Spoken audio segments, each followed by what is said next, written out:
So next down the list is the Iron Hands. The Iron Hands hail from a planet called Medusa. Their primarch is Ferrus Manus. The namesake of the Iron Hands comes from Ferrus Manus. He had what I can only describe as liquid metal hands. Like It's Terminator yeah, 3 liquid metal? Terminator 2, you uneducated swine. Yeah. Um I'm sorry. I like good movies. I don't know what to tell you. Okay, we're getting shut down from yeah. Kyle now. Like everyone's gonna fucking hate Oh us god. because Yes, Kyle's Kyle. gonna. I would like the internet as a whole to know I disagree. Kyle, Terminator 1 and 2 are amazing. You should be ashamed of yourself. So moving on. So he has these liquid metal hands that also helped him do crafting and such. Like he could hold molten metal in his hands because of it. Now I'm going to touch on this just because if I don't, the Iron Hands players out there will cuss me if I don't. Like I'm dreadfully aware All of the 10 fact. of them? Yeah, that's all three of them. No. Oh, okay, hang on. No, hang on. The first lesson you two fuckers need to learn about Horus Heresy is there may not be a lot of Iron Hands fanboys out there, but the ones who are vicious. There And are I know dozens of us. and our numbers are dozen. So I know for a fact I will be somewhere and a guy will walk up and be like, "How come you didn't talk about the damn hands?" I know it'll happen, so I'm going to touch on it. There is a loose, again, I'm going a loose cannon here, that the reason Ferrus Manus has his liquid hands, it's talked about that he killed a mechanical thing when he was a child and it bled onto his hands and gave him his metal hands. There is a very loose canon that what he killed was a Necron scarab. That's Thus, the rule of living metal for Necrons is bled into Ferrus Manus with the liquid metal of his hands. Now, again, it's very loose canon. Whoever's out there listening, don't quote me on that. It's an alarmingly loose canon. It could be some side written piece. Don't fight me in public. I'll be trying to roll dice when you meet me. So, that being said, the main namesake of the Iron Hands is that the flesh is weak. This later becomes more of like a cult-like behavior where they will limbs to patch them out with mechanical limbs. It's a weird thing. Ferrus Manus, his very favorite person was Fulgrim. Man, wait, did I really just put together that the guy with the molten hands is Iron Man? No, he's Iron Hands. His name is Iron Man. Oh, the namesake of Ferrus Manus? Yeah. Yeah, you just put that together, bro. pretty On Wait till we the get- nose. Wait till we get to the Raven Guard. You're gonna get real shitty then. Yeah, So- I know that's coming. So Ferrus Manus is one of the first Primarchs that he met, and he really like. At first, they had a rivalry. Was him and Fulgrim. Ferrus Manus was like, "Yeah, I'm a master, a master weaponsmith, and this. I can create beautiful things." And Fulgrim, who we're going to talk about later, is such a pompous piece of shit that he's like, "You could never make a weapon better than me." And so they have a friendly competition to see who can make the better weapon. Ferrus Manus makes a sword called the Phoenix Blade. Fulgrim makes a hammer called Forge Breaker. They bring them back, they present them to one another, and both of them agreed that neither weapon was superior to the other, so they exchanged the weapons as a gift of brotherhood and solidarity. The weapon Forge Breaker that Ferrus Manus wields was a gift to him handcrafted by Fulgrim. The Phoenix Blade that Fulgrim carries was handcrafted and gifted to him by Ferrus Manus. Does Fulgrim still use said sword? Yes. Now, it's a spoiler, but it's a very early spoiler, so if you don't know this, I'm going to ruin it for you. I'm sorry. Ferrus Manus was the first Primarch casualty of the Horus Heresy, and he was among the first thousands of casualties of the entire Horus Heresy period. He was killed by Fulgrim on the Battle of Istavan that kicked off the heresy By his own with sword. the Phoenix Blade. Wow. Technically, it could have either been the Phoenix Blade or the sword from the lair. That's a conversation for a different day, but yes, he killed his brother. That's how Ferrus Manus dies. Then the Iron Hands scatter to the stars and become part of the Scattered Legions. It becomes a whole thing. That's Ferrus Manus. We don't know a lot about him. What we do know is that he was very loyal to the Emperor to a fault. I mean, to his death. So very loyal, and so were all of his sons. So can you play him in game? Yeah, he's got a model. He's Okay. just he only had a model for like $4. Like I like that's horrible, but he had a model for like $4. Next in line when you're lucky to talk about the characters of the Iron Hands. You have Iron Father Autek Mor. Autek Mor was the founder and the lord of the Moragul clan. These dudes, like, imagine if you could take the bully from every high school and put them into one unit of outcast fuck-ups and badasses. That's what the Moragul were. So They were Doyles. They're loyalists. No, O'Doyle's, as in like O'Doyle rules. Oh, dude, 100% O'Doyle's, right? But they were so good. They're actually they're normally referred to by their brothers and other legions as unstoppable outcasts. The reason why they're not talked about very much during the Horus Heresy is because they had a pre-heresy like reputation where they would kill Legion brothers over slights. Like they're dudes out here basically like, what'd you say about my pants? I will see you at noon with a pistol in your hand, you son of a bitch. They would kill Brother Astartes over small slights. Like, how dare you overpepper my eggs? I'll see you on the bridge, you dick. Very small slights to their honor or whatever. You know, those are exaggerations, of course, but they would kill brother legionaries over small slights. Autek Mor, after the heresy, was the founder of the Red Claws. Autek Mor is also tough as shit. When I say tough, one, he is a commander that is also a battlesmith and all the jazz. Battlesmith, Cortex controller, all the stuff. Has a cyber familiar, which we'll come to that in a second. His armor, he is so tough. His armor gives him a 2-up regular armor, a 4-up invul, and a 5-up feel no pain inherently in the armor. Wow. Having a cyber familiar brings that invulnerable save down by 1. So he actually has a 2+ regular, 3+ invul, and a 5+ feel no pain. Hey, that's pretty good. Homeboy is rocking like the cockroach armor of armor. You said dad died, I'm not. Right? Homeboy was like, let me button up this collar, just 2 more rungs. Shit. So the next person out there is Shadrach Medusan. Named after the planet. I don't know, actually. That's a good point. But he was at Istavan. He was there for the war. He was supposed to be in the second wave that was going to go down, that never dropped because the second wave was like, ooh, we are getting fucked up down there. And the order to deploy them was held. But Shadrach Medusan, you have to understand how unhinged Homeboy really was. I'd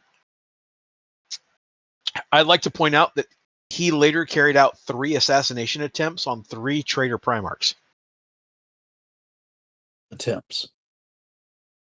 Well, yeah, but okay. It takes some balls to go, I'm going to try to assassinate some primarchs. And if they were like they were traitor primarchs, those are some of the motherfuckers I would not try to assassinate. Bro, like legit iron balls, dude. Yeah. Iron balls to go out and literally be like, oh, is that one of them traitor primarchs? I'm gonna go kill him. Bro, he's surrounded by like 5 or 6 iron circle automata. That's all cool, man. I'll take care of it. Homeboy's just about it. He tried to assassinate 3 primarchs. Which one? Now, he later becomes part of the Shattered Legions, and what's really cool about him is in game, you can take him as either an Iron Hands commander, or you can take him as a Shattered Legions commander, which is pretty dope if you ask me. Which Primarchs did he try to kill? I'll save that for a lore conversation. Okay. That's a lot to get into. Now, sadly, those are the only 2 named characters we have from the Iron Hands right now. Wow. There's a certain kind of majesty that comes with being the Legion that got fucked up the hardest on Istamane, man. I mean, hopefully in this new edition, we learn more about Ferris. We learn more about his Legion, and we get Well, and we have get a this book would be on it. This would be the prime update to make an update to the Iron Hands as Yeah. a clan. Now, well, and what's good? okay, go ahead, sorry. No, good. Well, I was going to What's up? say you called the O'Doyle guys a clan. Does that mean that these guys are like visually based off of like Scottish heritage, or No, what you find is certain legions have certain individual traits. For like say the Iron Hands and like the Salamanders, they have clans or orders. The Dark Angels have the Order of the Cenobium Knights, the Order of the Inner Circle. If you go look at say the Sons of Horus, if you go back and look at the Luna Wolf, like predecessor to that, they had different gangs from their old planet. It's just different organizations within their legion based on their own heraldry and their own. Like, there's no Clan McLeod where some dude's gonna be like, "I'll meet you outside," and he walks out in a fucking kilt. Like, that's not a thing. okay? There could only be one Iron Hands. What is their aesthetic? Like, do they have a special one, or are they just Space Marines? They got an aesthetic, and we're gonna get into it. Okay. So the first unit that's specific to the Iron Hands are called Morlock Terminator.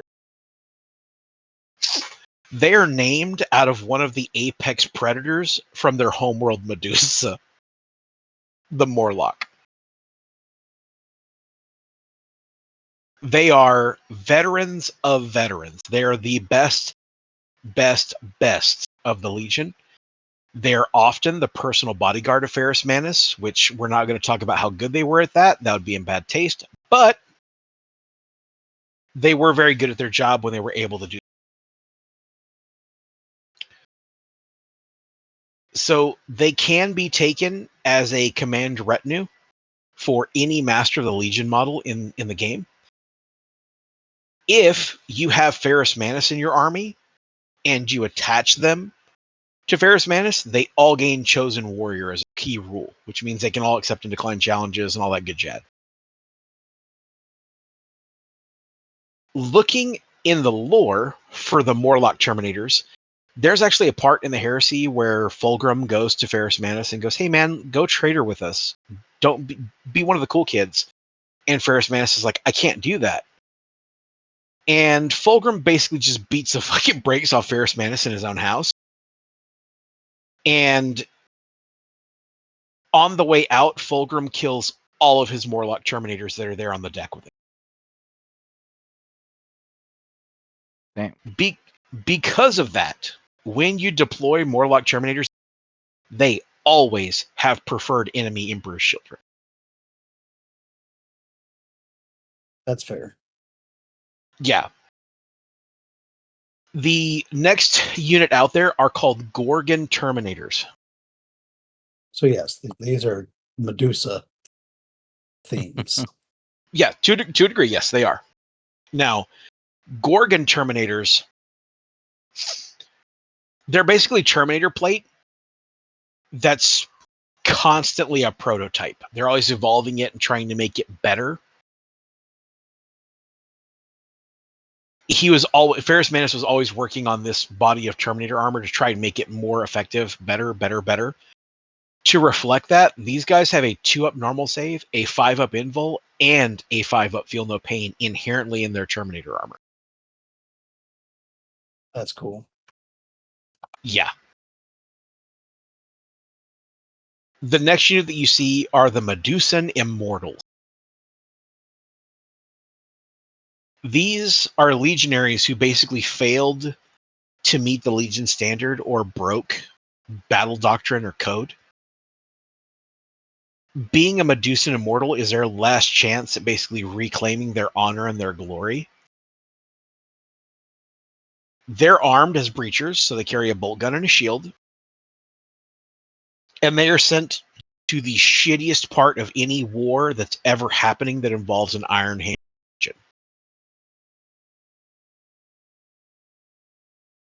To reflect this, they have bitter duty, so no one can join them, but they always have a feel no pain.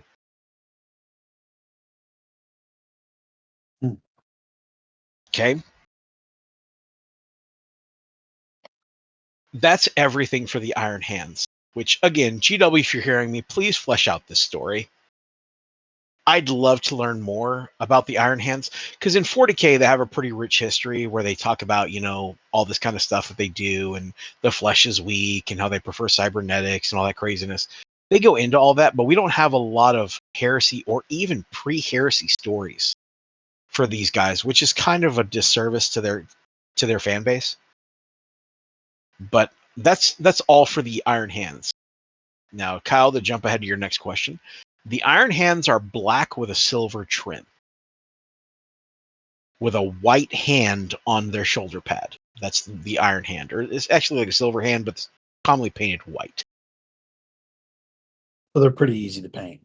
They are really easy to paint. You could get away with just, painting them black, doing some dry brush edging, a little bit of silver trim. Fantastic, easy legion to play. They are pretty strong right now, at least in 2.0. They're a pretty good legion to play. You don't have to have a lot of experience with them, so they're good for new players. The reason why a lot of new players don't choose the Iron Hands is because we don't have anything to say about them. That's also like, because from the little information also you shared, I'm just like, these guys are basically supposed to be, I don't want to say the builders, but the engineers, the guy making stuff, crafting weapons. They're are they called Iron Fathers of their? That's 41st millennium. Okay. So they're not really the builders. They're more of just tough, man. They're tough. They are, if I had to give a comparison, they're the loyalist version of Death Guard, where they're just resilient. They're very tough. They're very, very good at just stay power. And they play that way in the game. They have a lot of staying power. Okay, I guess that's better input on it, because I was gonna say, if you have Fulgrim making a damn near perfect weapon to where Ferris making a perfect weapon too, I was like, that's kind of crappy if I thought that they were just like like the engineers of what I think they were, but Yeah, you made them sound like they were the Army Corps of Engineers. No, they're more of like I said, they're just the coin flip to Death Guard. They're just tough, dude. They're hard to kill. They're hard to shake out. They really don't care if they lose an arm. Hell, you take an arm, upgrade. Cool. They're just tough as nails, man. But we should learn more about them. I'm hoping GW writes some new stuff about them and we learn a little bit more about how that legion works, how it operates. Some of the pre-heresy lore. I would love to hear more about. So the next legion down the line is the 11th Legion, which is redacted. Moving on. All right. They had almost the same amount of lore as the Iron Hands. as the Iron Hands. That's crazy. Okay, one, you sons of bitches. They have exactly as much lore as the Second Legion. So you shut your mouths. All right, so let's get on to our next Legion. So the 13th Legion is the Ultramarines. The Oh, gayest here one we of them all. fucking go.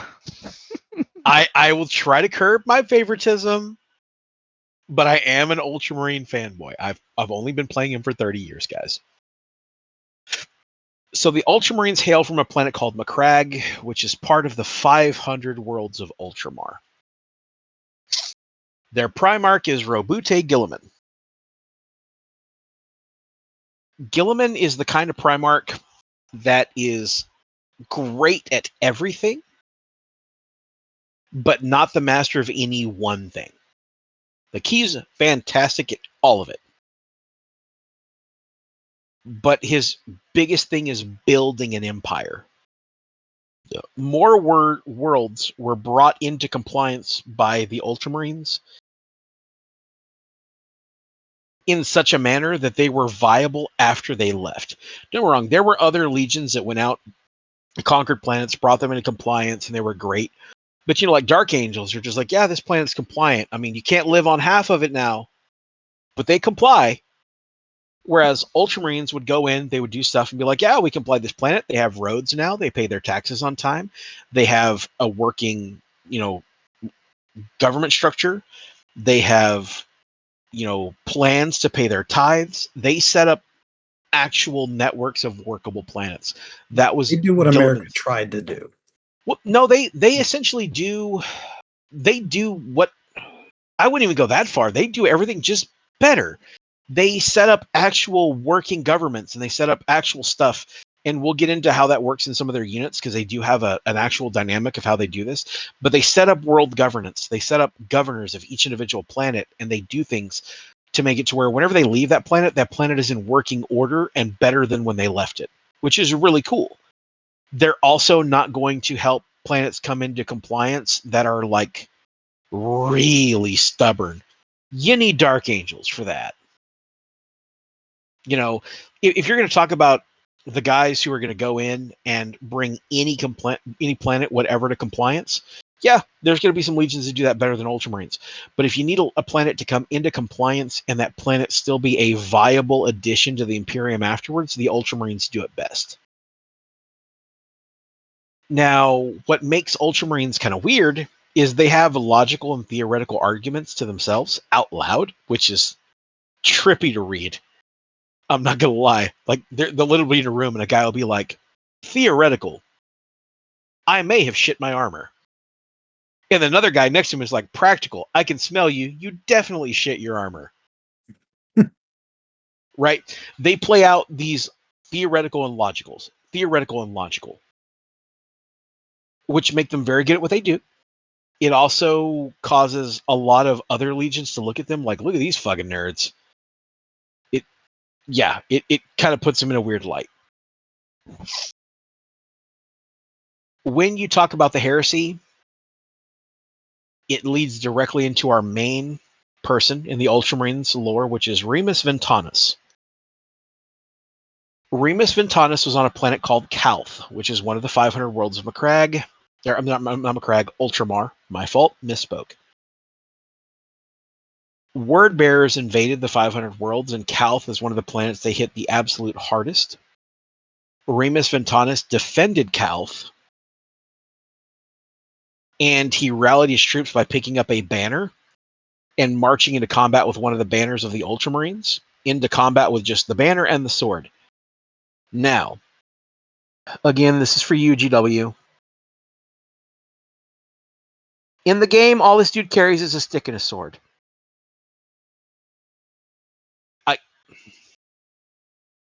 Yeah.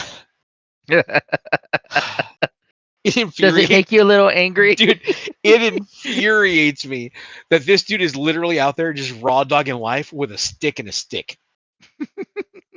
He has a bolt pistol, don't get me wrong, but he has a stick and a stick. Now, what makes him really, really cool, and you guys know the rules a little bit better than most people, so you'll understand this.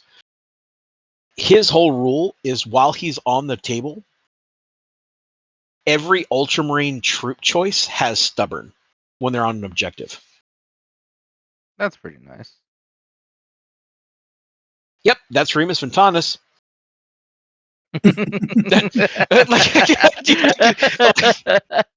I know I've been kind of like I've kind of been trying to hype up every other like Legion, like, oh, these guys are great, these guys have this, have this. Remus Fontanus has 2 sticks in a dream, bro. He didn't stop believing. That's all I got.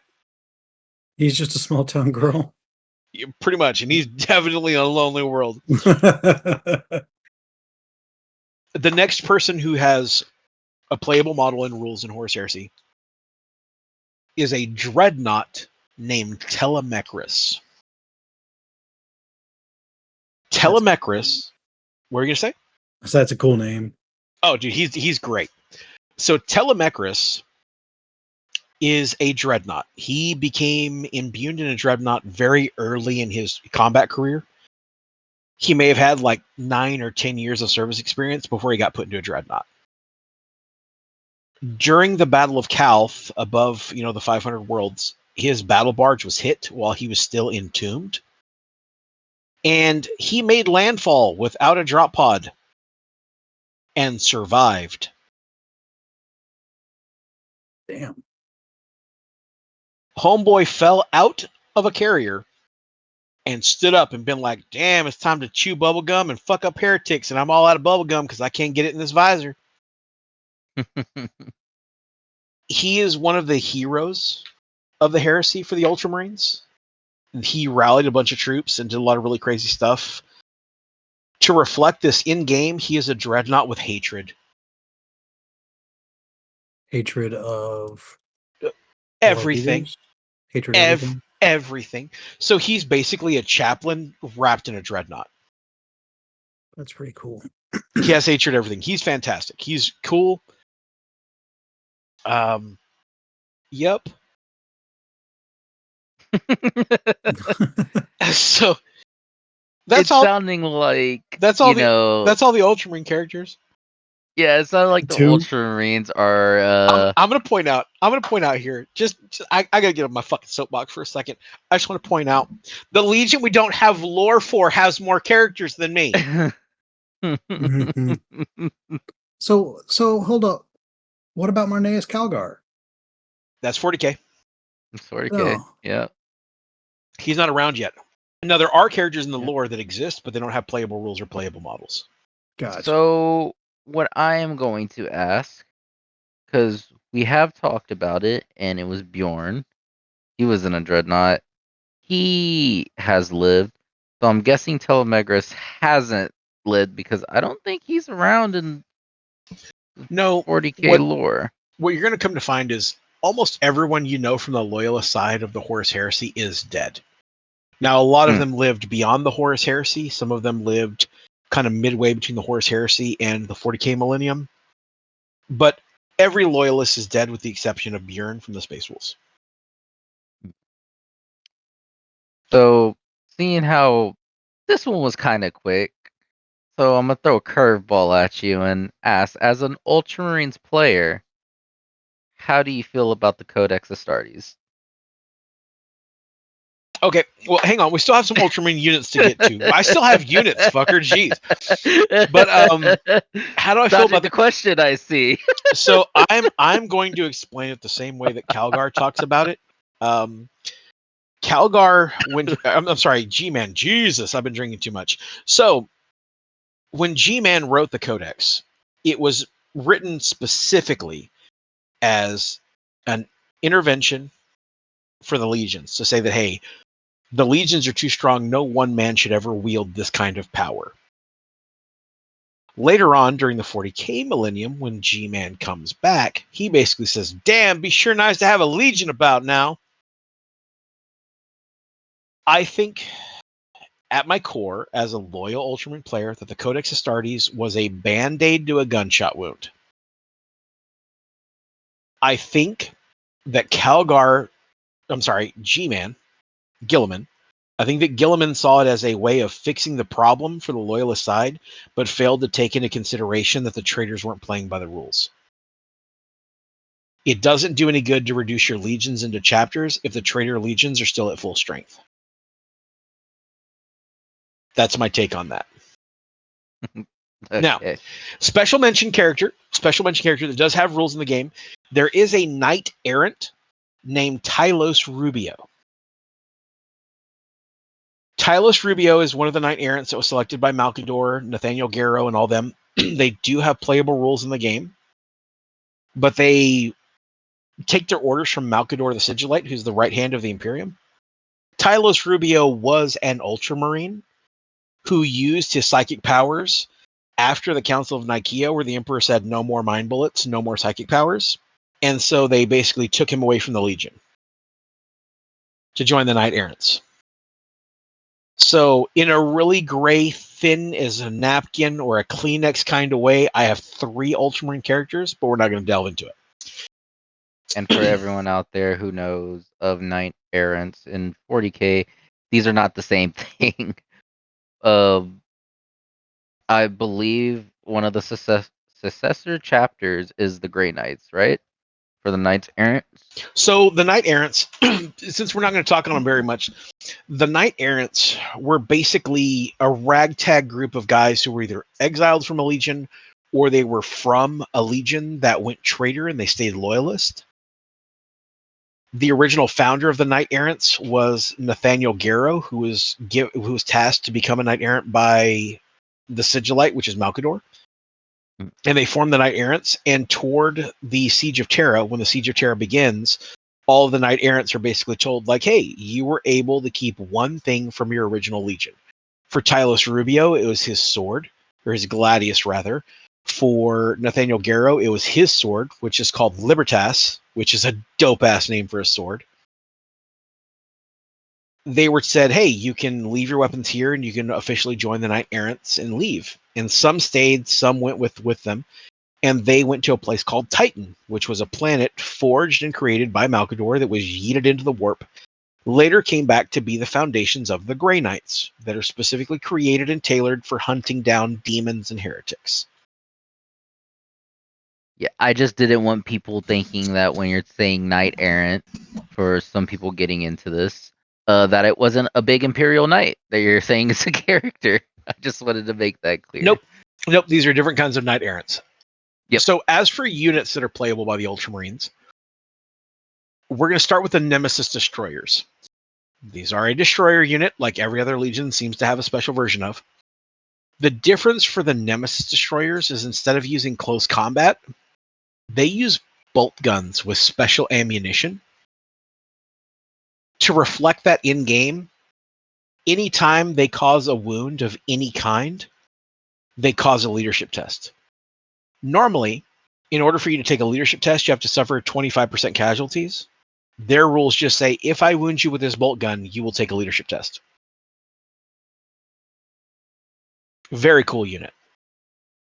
That is kind of cool. The next unit is the Fulmentaris. And wait, what happens if you fail that leadership? Are you pinned? No, you fall back as though you broke morale. Oh, it's a morale check. Yeah, it's a full-on leadership morale test. Like, if you fail, you fall back. How fucking big is that round for you to go, that hurt, I'm scared.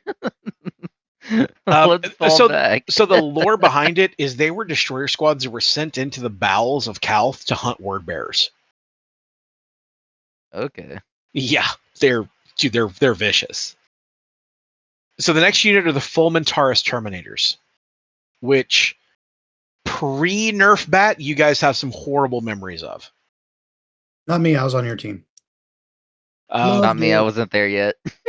So the Fulmentaris are basically just cataphractic Terminators with missile launchers that had a lot of really crazy rules. They finally nerfed, but they're really just cataphractic Terminators with special missiles on their back. They're not near as vicious as they used to be, but they're still a pretty solid unit. They're pretty fun. They're really cool to look at and paint. Another one of the units are called the Locataris. The Locataris are close combat specialists with jump packs that are duelist masters. To reflect this in game, They all have swords. They all have chosen warrior. But they have another cool mechanic, which is if another unit shoots at their charge target before they charge, they get +1 to hit in close combat against that same unit. So they actually use their interlinking fire tactics and like that actual Supreme Ultramarine, like everything's a plan kind of dynamic. Now, the next unit, which is one of the most infamous Ultramarine units out there, and dare I say, one of the most infamous units in the entire game, are the Invictaris Suzerain. Now, yeah, I'm gonna hang on. I'm gonna do it. I'm gonna do it just for Brian. Okay, Brian, if you're listening, this is for you. Suzerain, Suzerain. Yeah, there's a story to that. I'll explain it someday if anyone asks. But yes, Brian, that was for you. So the Invictaris Suzerain. You remember how I told you guys that when the Ultramarines go to a planet, they put a government in place and they make it all like fancy? Yep. The Suzerain are personal bodyguards to Guilliman. When they are not doing bodyguard stuff for Guilliman, they are appointed as governors of a planet.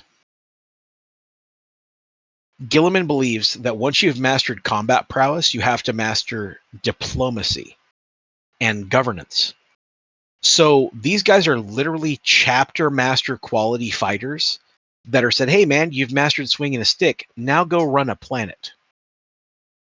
And if Guilliman deploys anywhere, he will say, okay, I'm recalling my suzerain, and they are all to leave their governorship, strap on their suzerain armor, their axes, and their shields, and deploy with Guilliman as a bodyguard unit.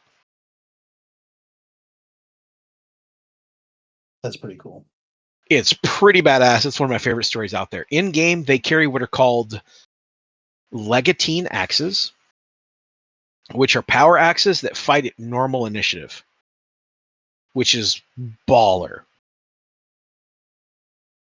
And then they also carry a special kind of boarding shield that allows them to have a pistol underneath the shield. Hmm. They're really good. They're really dope. They're really fun. But that's all the Ultramarine units and characters. That's everything. Any questions, comments? Why do you like them so much? Okay. I like the Ultramarines because they play the way I think. What you guys have seen me when I play games, I'm very much like adapting in the moment as things change. I'm not one of those players that has a plan when I get in and I'm like, hey, this is what's going to happen. And nothing horrible is going to happen to my plan. I never do that. Turn to turn, my plan adapts and it changes and it does things. And early Ultramarines in 3rd, 4th, 5th edition, all the way up to 7th edition and 40K up into Horse Heresy when I played, they play that way. They allow me to be very dynamic and very fluid with my battle posture and how I do things in the game. I've always appreciated that. And I do like their story. I like the fact that they plan out logistics and they build an empire and they build out the way they do. I really enjoy the way they play. Now, that's not to say that I don't get a wild hair up my ass and I play some other legions and be like, I want to hit something with a stick. Go Gadget World Leaders. It's not to say that I won't ever do that. But the Ultramarines kind of embody my play style.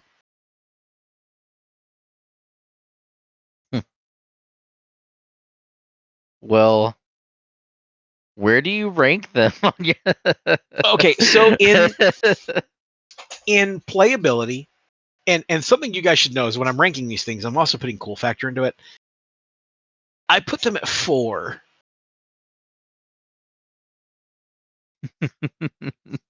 Which kind of feels kind of low, but the reason I like Ultramarines is because I put them at a 4 because you can play them any way you choose to. If you want a heavy close combat army, you can load up on Invictari and Locataris and you can go ham. If you want a heavy firepower army, you can use their normal rules and run a fairly consistent gun line. If you want to run a really stubborn, tough defense kind of army, you can run Fulmintar's Terminators under Pride of the Legion or some other Rite of War and really just hold the ground. They can do a little bit of everything. They're not going to be as tough as Warders because they're not as good as Warders. They're not going to be as heavy firepower as like Dark Angels because they're not Dark Angels.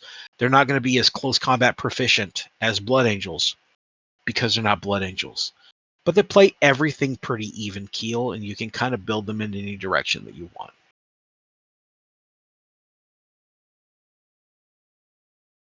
So, how do you?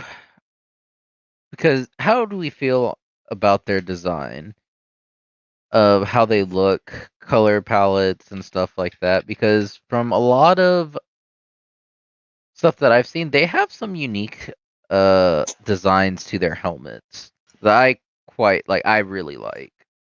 So they're Romans. They're really just the Roman Empire made into Space Marines is what they are. Which kind of makes sense because they have what 500 worlds. Yeah, like I said, they build an empire wherever they go. Yeah, They're very good at it. I love their design. I love the Praetorian helmets, and I love the way the suzerain look. They do have a really cool aesthetic to them, and I like them. But when you look at some of the other legions have some badass aesthetics too. Everybody has their thing. The Thousand Sons look like something pulled straight out of Egypt. The Iron Hands look like someone just bolted armor upon armor upon armor. So everyone kind of has their own allure to why they look cool. The Ultramarines is just the Roman ideology and the Roman look. So, where women are talking about, guys like, why does every guy think about Rome? That cool. Ultramarines are your Rome in Horus yeah. Heresy. How many times a week do you think about the Roman Empire? Right, right. So any other questions about the Ultramarines? How would you rate their accessibility for someone coming into the game? As they have almost no exclusive units, high as fuck. Okay. They only have one unit that you would have to order special. The rest you can kit bash. You can kit bash the Locutarus, you can kit bash the Destroyer, the Nemesis Destroyers, you can kit bash the Fulmintarus. The only unit you have to actually get as a specific unit are the Suzerain.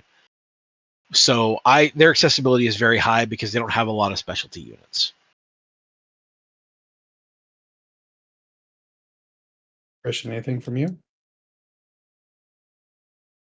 No, just anything else Gabe could think of that could talk about because I feel we know a lot about the Ultramarines. Yeah, Hearing Gabe talks about them so here and I mean, there. they are my first love. I do love my Ultramarines, but I will tell you that in Heresy, one of the things I'm hoping to get is they just announced a new 8-book series called The Era of Ruin, which is supposed to be during the Great Schism right after the Horus Heresy. And right off the bat, they were like, "We're going to talk about custodians," and I was like, "Bitch." Because like when they were like, "We're gonna talk about post heresy," I'm like, "It's my time to shine," because that's when the Ultramarines do all their craziness. I'm hoping they flesh this out a little bit more in that. I hope they bring out some of our characters in our units that were during the heresy, during the post heresy, because there is a shortage of Ultramarine characters, much like there's a shortage of Iron Hands characters. But for the most part, the Ultramarines are not a pivotal part of the Horus Heresy universe, unlike the 40k Millennium, where like they are the linchpin of the storyline. Yep. So that may have been just like a grand design of justice on GW's part to be like, no, you've already had your thing. Be happy with what you have. So the next loyal legion down the block is the Salamanders. Now, you talk about cult followings. Salamanders have a cult-like following. They have a very strong following, especially in the 40k universe, but even in the Horus Heresy stuff. Salamanders are one of those legions that everybody loves. The Salamanders hail from a planet called Nocturne. Nocturne is irradiated by its star, so majority of the citizens on Nocturne become,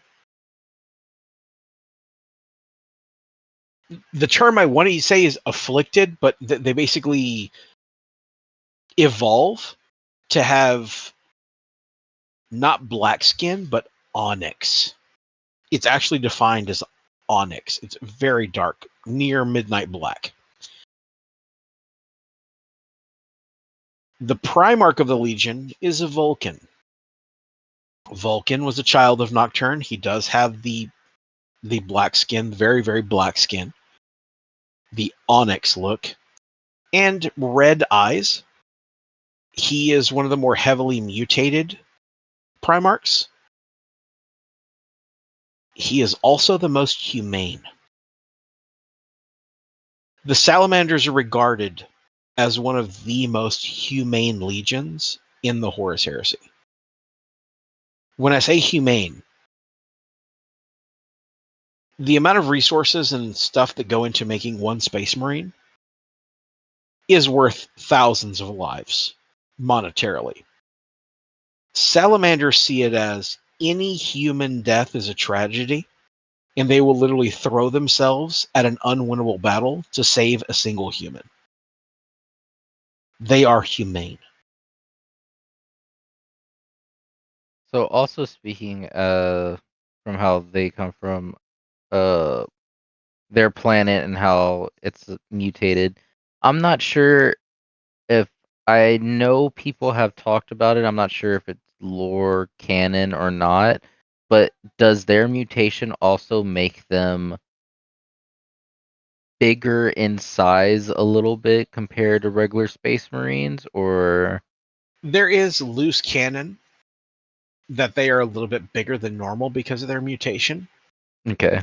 There is some canon to support that, yes. Okay, because I think a lot of people, or some people said loose cannon on that, but they didn't know if it was from the planet or it just being like from the gene seed of Vulcan. Little bit of both. Okay. Vulcan is a craftsman.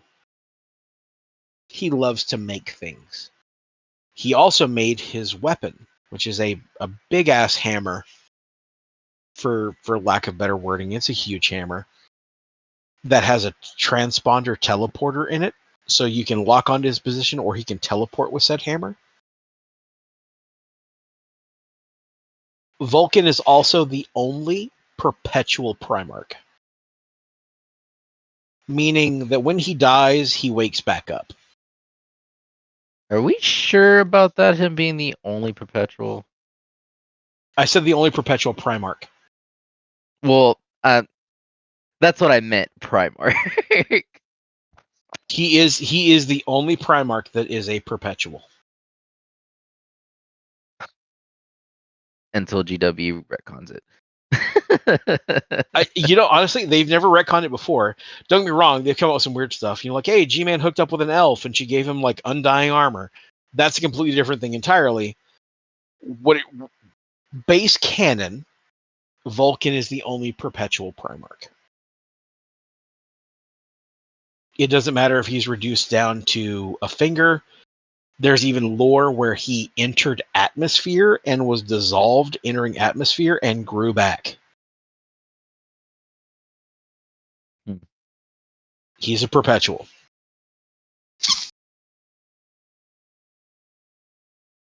So game wise, he's really hard to kill. His it will not die is better. His toughness is higher.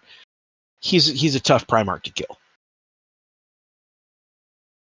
Moving into their special HQ units, this is one of those things that they get that's pretty awesome. They have a commander named Cassian Dracos Reborn. Cassian Dracos was absolutely wrecked fighting orcs. Yes, orcs were present during the Horus Heresy for those who don't know. When he died, he didn't die, he just got wrecked. So they put him in a dreadnought. But they put him in a dreadnought made of a special alloy that was refined during the Dark Ages of the Imperium, so the Dark Age of technology. He is a dreadnought that is an HQ choice and also has it will not die. That's He pretty is a cool. he is a dreadnought that has the battlesmith ability.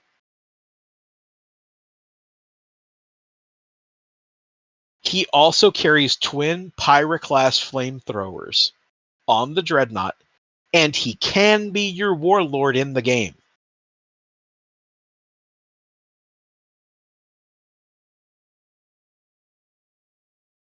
Pretty dope model. Pretty dope character. The next person down the list is Nomus Raitan. He was one of the first chaplains of the Salamander Legion. During the drop site massacre at Istavan, he was in orbit with the Neophytes, which, going back to that, the Neophytes are basically the trainees that become scouts and all that kind of stuff. He was in orbit with the Neophytes during the disaster, and he left. He later basically united the Salamanders and rebuilt the Legion. To show this, he has all the normal rules of a chaplain, but he also has battle hardened as a keyword. The next main character they have is a gentleman named Xiphus Jur, who he was a lieutenant chaplain, but he was damn near fanatical. Like, homeboy read the book, believed in the book. He was a fanatical chaplain.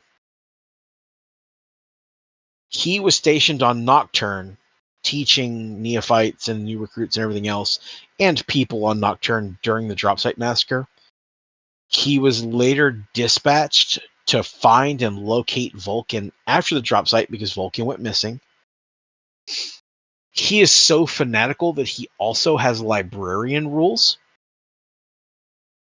and he can cast pyromancy because he's considered to be the prophet of the flame.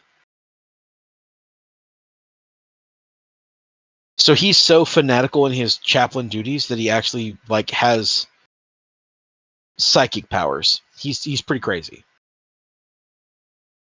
Those are the 3 HQ choices other than Vulcan that are available for the Salamanders. Any questions about those 3 guys? Not necessarily, no. I think I have more questions on just kind of more lore wise, kind of like how many of these guys were at the drop site massacre, and then how many of them were heard it from Nocturne and was like, oh, we got to go find Dad. So majority of the legions that were deployed to Istavan, Raven Guard, Salamanders, Iron Hands, that were not traitors, those are the Loyalist legions, they were all pretty jacked up at Istavan. Majority of the legions were deployed. There were some outlying companies that were out on compliance missions or crusade missions and stuff like that, but for the majority, the legions were there and they were pretty jacked up. So the ones that were on Nocturne, were basically the guys who were teaching the next units up, or in schools, or doing legion recruiting, things like that. So getting into the meat and potatoes of their legion, let's talk about the units. The first units to talk about are called the Adherents. Adherents are basically tactical squads that are given Dragon Breath flamethrowers. Dragon Breath flamethrowers are a special flamethrower unit for the Salamanders. And this is where a lot of people ask the same question when they hear about this. They're like, how come the Salamanders are the most humane army, but they use the most horrifying weapons? And the answer is, if an army has to have something horrible, you want to give it to the most humane army, so they will use it only when it's called upon to be used.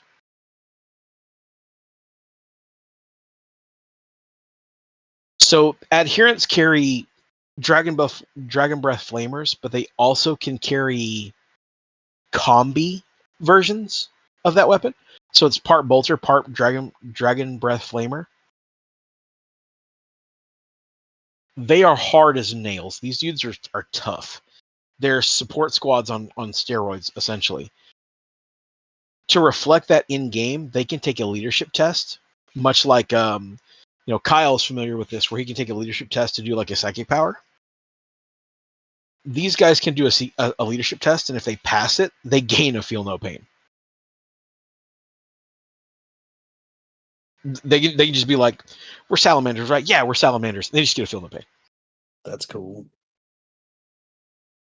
The next unit are called sanctifiers.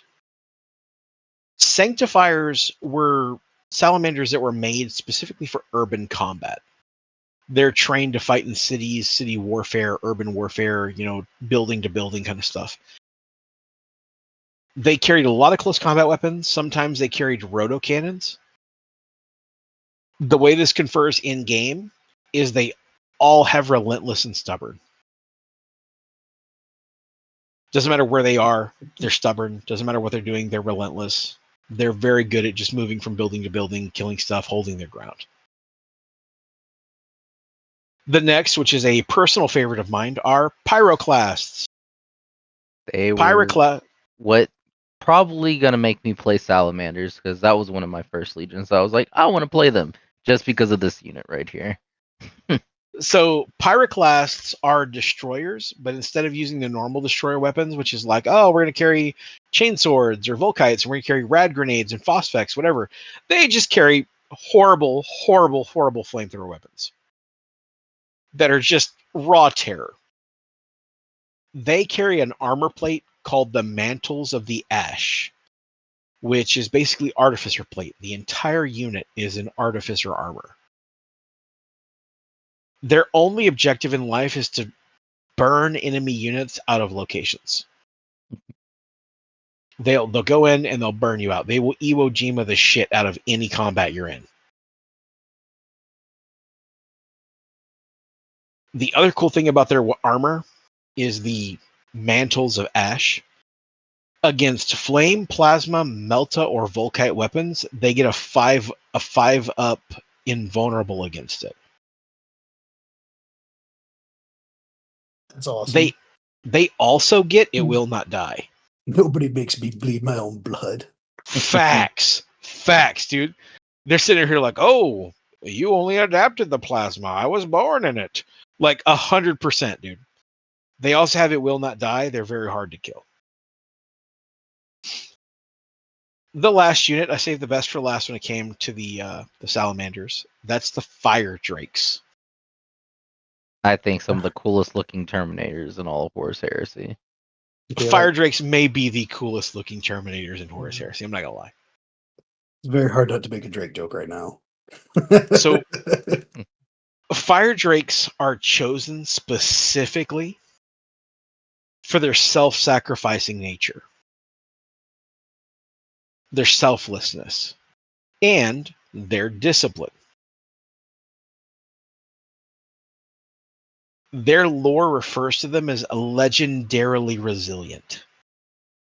They're tough as hell.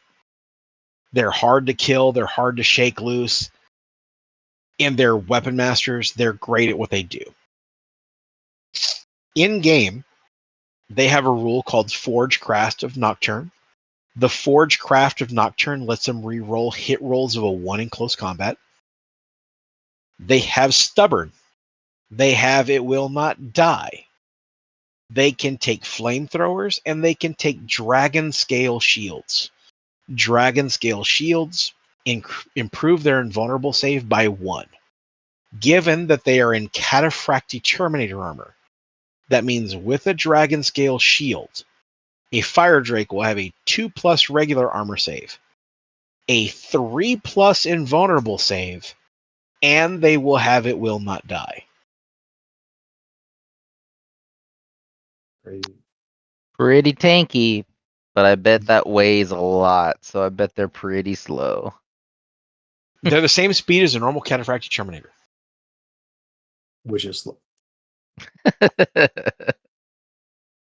So that's all of the Salamander units.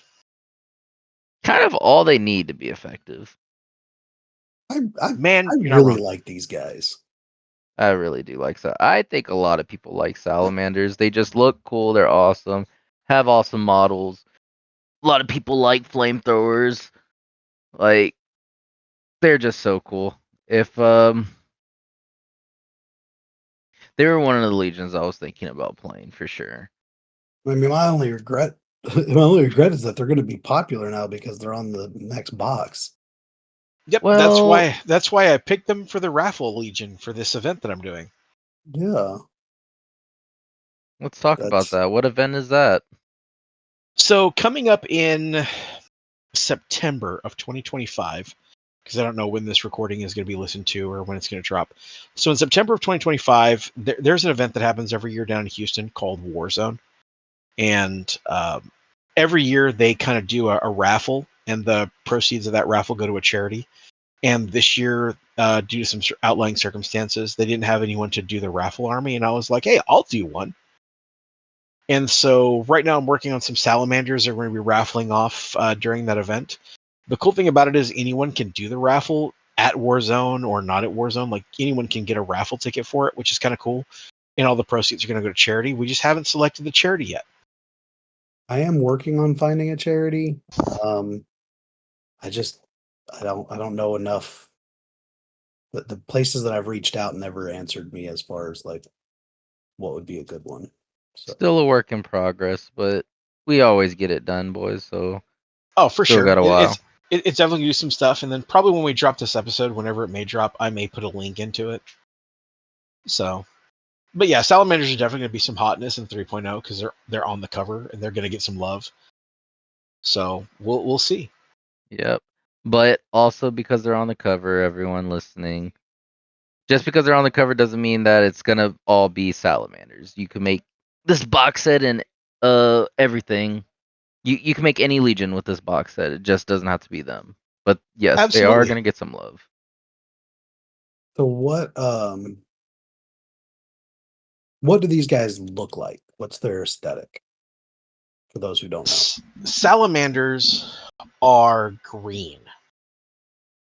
They are green with black accent, not black trim, but black accents. Hmm. They are lots of fire, man. So a lot of their decal sheets. Yes, I said decals. If you call them decals, you're wrong. So a lot of their decal sheets are fire and flame and dragons. A lot of their shields are actually look like dragon scale on the shields and like dragon skin.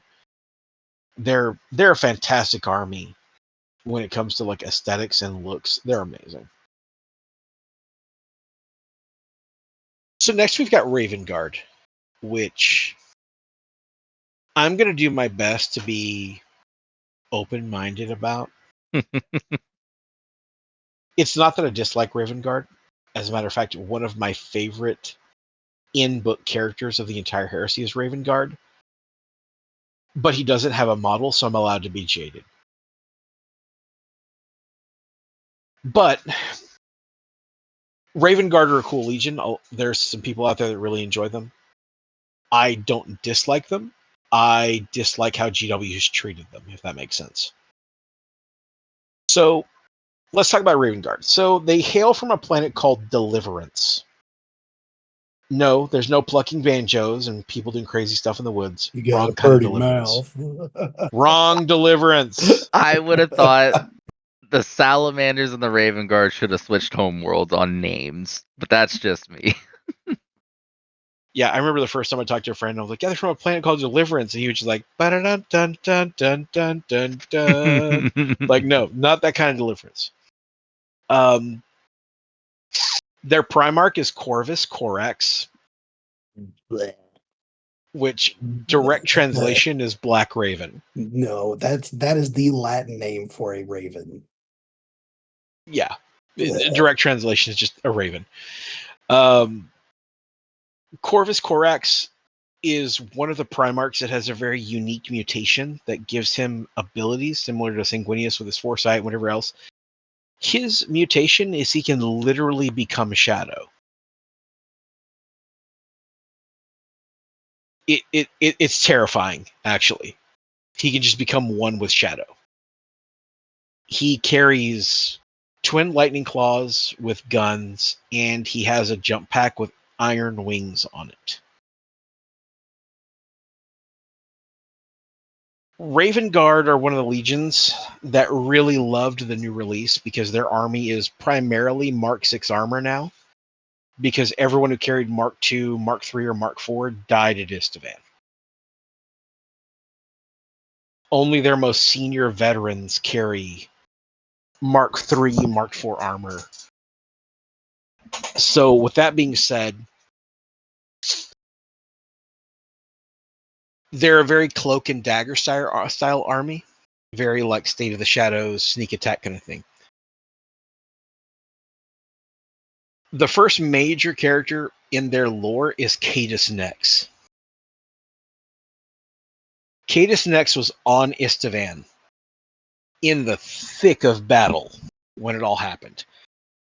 He is a hunter. No holds bar, no exception. He is a hunter. During the battle at Istavan, he disappeared into the waste of Istavan to go hunt on his own. He literally was like, well, this shit ain't working out. I'm going to go do my own thing. And poofed. He later reappeared on Mars. He is part of the Shattered Legion warbands. As for how he plays, he can never be a warlord of an army because he's basically a super Moratat. The Moratats are basically destroyer models that are independent characters. And that's what Cadus Nex is. He can infiltrate. And probably what makes him the nastiest, like I said, he's a hunter. I'm gonna say a bunch of stuff. Kyle will understand it. Christian, you'll probably understand it. He has shroud bombs, sudden strike, shrouded, pathfinder, and sniper.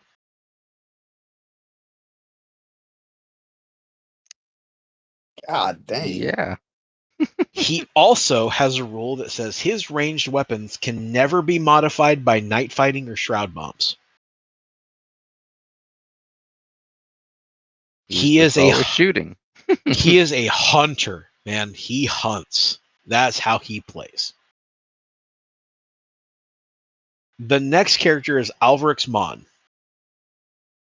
He, as a commander, oversees planet strike operations, but he always goes down with the first wave of a planet strike. Which means in game, his rules basically say that while within 12 inches of him, again, this is going to be one of those things that you guys are going to hear and go, what the hell? If there is a scatter that happens within 12 inches of him, you reduce the scatter distance by 5 inches always. Wow. Yeah, he's gross. He's great. So you reduce scatters by 5. He ignores night fighting leadership all the time. That's how he plays. That's Alvarix Mon. Now, those are the only two named characters that the Raven Guard have.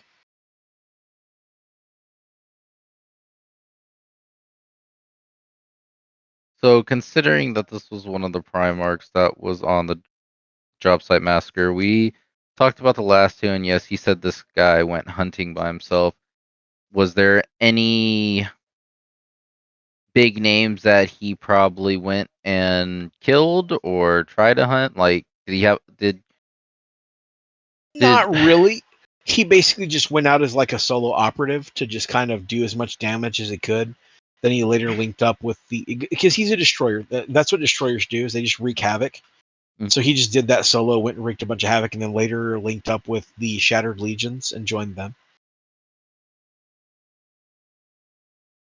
Well, to his name and being a Primarch, at least he survived, so that's pretty cool.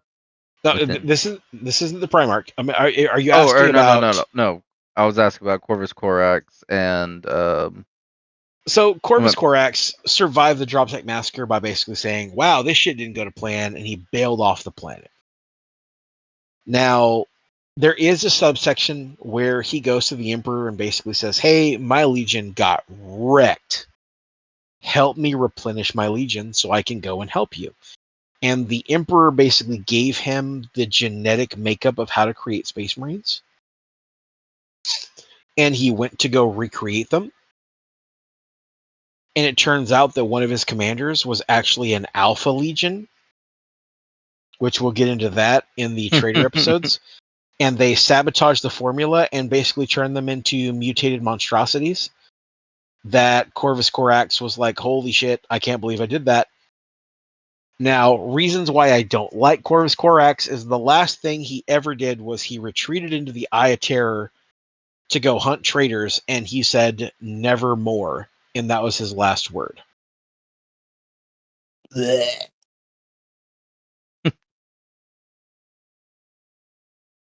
I don't know. I That sounds like pretty cool to me. I like Raven Guard. I hate the heavy lean into Edgar Allan Poe. Like, I didn't like that, but that's a personal opinion, not a like take it as gospel kind of thing. There are a lot of people who like Raven Guard for a lot of reasons, and we're going to get into that with their special units as well. Yeah, that's just. So, I mean, but if you're gonna hold on. If you're gonna mention the Nevermore thing, I think we should retrace a little bit and mention the one little hiccup that we probably all have about the Salamanders. What is their favorite saying, Gabe? so anyway, the special units for I really want to know because I don't know. So the salamanders have a thing where everything is Vulcan lives. Are you getting your ass whooped in a bar fight? Yell out Vulcan lives. Do you have a bad flare up of herpes? Vulcan lives. There's actually a part in a book where a guy is on fire because they're burning away a disease from his body that's eating him up. And the whole time he's burning, he's just like, Vulcan lives! Vulcan lives! This fire ain't shit, Vulcan lives. That's their thing. That's pretty bad. I didn't touch on it because I respect Salamander players. So, but fuck Raven Guard players. Got it. no. So, Raven Guard special units. Let's talk about the first one out the bat, Deliverer Squads. Deliverer Squads are the few units in the Raven Guard that choose to wear Terminator armor. What's really crazy is pre-heresy, they trained and fought alongside the Luna Wolves. So they fight like Justaran Terminators from the Sons of Horus. Because of this, Corax did not like their fighting style and basically pushed them out of his Crusade force to where they were like an outlying unit. They didn't do a lot of stuff with the rest of the Legion. When Horus rebelled, some of these units felt outcasted by Corax, and they joined Horus. They felt very like, dude, our Warmaster doesn't, our Warlord doesn't like us. Our Primarch thinks we're bullshit, so we might as well go fight with a dude who appreciated the way we fight. The way this translates is to, it's a rule called the Shame of Corax. If you take them as a loyal unit, they get battle hardened 1, which makes them harder to instant kill. But if they go traitor, they gain hatred Corax. They gain hatred toward Corax specifically. They gain hatred Corvus Corax, and they get deep strike. Damn. Yeah. The next unit that they can take are called the Mordathan. Mordathan are very special recon infiltrator units. The only people who can join the Mordathan are hand-picked veterans.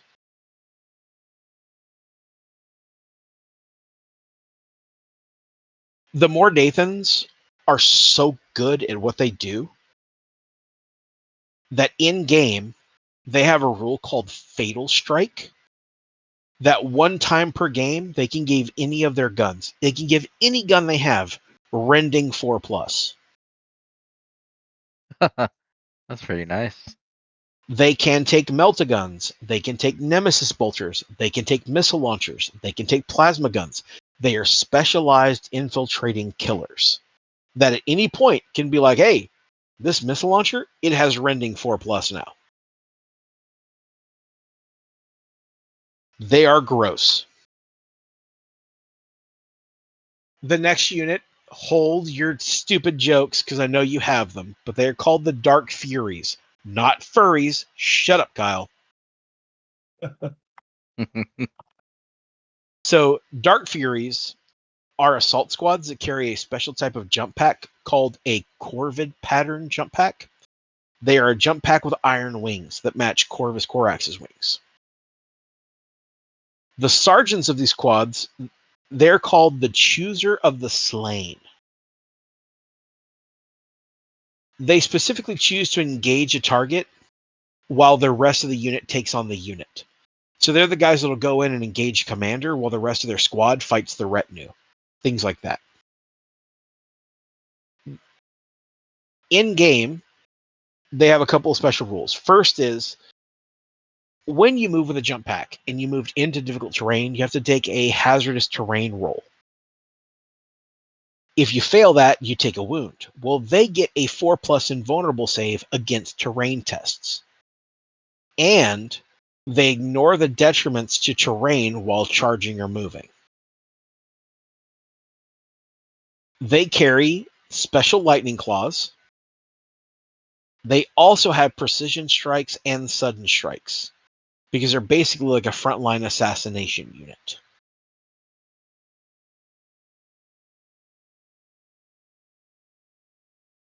Those are all of your Raven Guard special units and special characters.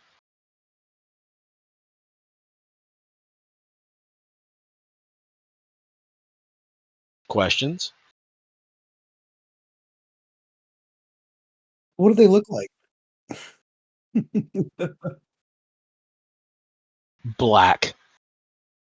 Yeah, well, I mean, figured. To elaborate on that, a really good friend of mine who's a really dope dude, my buddy TJ.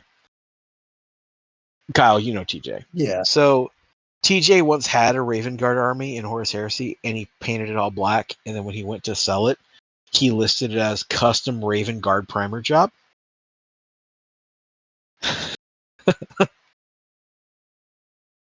Because that's their armor. It's black with a white raven on the shoulder pad. That's the entire paint scheme. Pretty easy to paint. Pretty easy to paint. Playability. I don't really know. I've only ever played one Raven Guard player, and it was my buddy Blake from Alabama. And he played them really, really well. I'm not gonna lie. Like, Blake gave me a run for my money. From how they read, they would play pretty fun, and you could do some really interesting things with them. They have some pretty interesting rights of war that give them some things. Accessibility wise, majority of their units can be kit bashed out of a regular unit, with the exception of Dark Furies. Deliverer squads are just basically, custom Terminator plate. More Dathan are pretty much infiltrators. They do have models, but you could potentially make them out of a normal recon squad. The Dark Furies are the only ones that really stand out. So accessibility, they're pretty good. In playstyle, if you wanted to lean into like the sniper gimmick, they're pretty good at the sniper gimmick. But I don't have a whole wrap around how they actually play because I haven't seen them played a ton. If I know that's not the answer probably viewers want to hear, but I don't know a lot about them in the sense of playability. Like, from what I can read on a page, you can have some fun with them in the sense of making some assassination squads, kit out some more Dathan with some plasma guns or even nemesis bolters, and really just crank down that 4+ rending with sniper early in the game. You can do some things to kill some HQs and kind of have some fun with it. Deliver squads are basically just Terminators. You're not going to see anything special beyond that. Dark Furies, you could definitely go in there and tangle with a unit and kill some key characters like apothecaries and whatnot with precision strikes. So playability, you kind of have to know what you're doing to run them. But paint wise, really forgiving and not a lot to know rules wise. So you can kind of just have fun with them. And not to say that no one does play them or anything, just to remind listeners out there is 3.0 is coming out. They're turning everything into plastic, so we're going to get more players for Horse Heresy. And it's not because they're a bad legion. That's why no one plays them. It's just you got to remember the community right now is a little bit smaller than the 40K community. So I promise you, when 3.0 comes out and these guys get a little bit more love, they're gonna probably be all over the place. Yeah, so there's a big difference between not commonly played and underrepresented. Yes. So the reason behind that is, as we were saying earlier, Salamanders are going to get a big player boost because they're on the front box, right? The army that's on that front box has a lot of playability. Ultramarines have a lot of playability because they have a lot of carryover from 40K, and they were on one of the original boxes. Same for Word Bearers, right? With 2.0, you had a lot of guys who jumped into Imperial Fists and in Sons of Horus because they were on the first book. Or, I'm sorry, the second edition box cover, the first box that dropped, the Age of Darkness box. So it's not to say that Raven Guard are a bad legion or they're necessarily underutilized. They're just underrepresented because they're not big in certain parts of the storyline. You don't see a ton of a few different armies. Like you don't see a ton of Alpha Legion. I've come across a good number of them, but they're not heavily represented.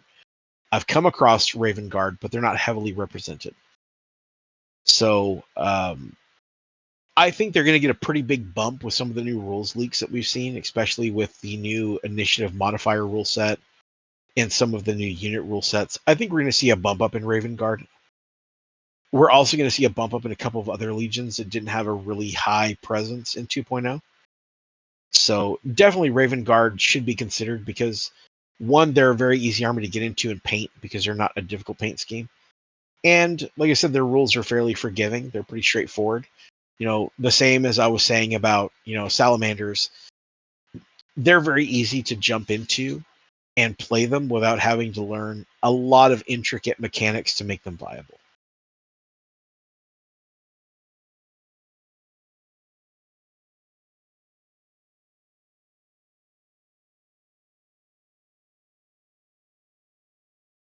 So thank you for continuing our story about the Loyalist legions and giving a little bit of a breakdown, a little bit of lore. Hopefully that gave you some more information to kind of pick which legion you want to go after. Stay tuned. We have 2 more episodes coming up where we're going to go in depth into the traitor legions. Again, thank you for listening to Late Night Dice. We'll see you on the next one.